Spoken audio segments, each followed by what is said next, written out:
Darating ang panahon na mawawala tayo sa mundong ito. At kapag dumating ang panahon na yun, hindi mahalaga sa kung gaano karami ng pera ang naipon mo sa bangko.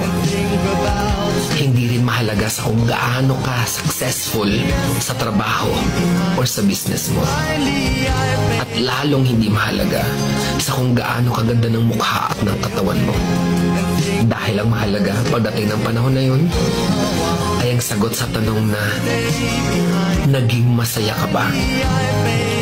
Nagawa mo ba ang kagustuhan ng puso mo kahit pag-gaano ka malito sa mata ng mundo?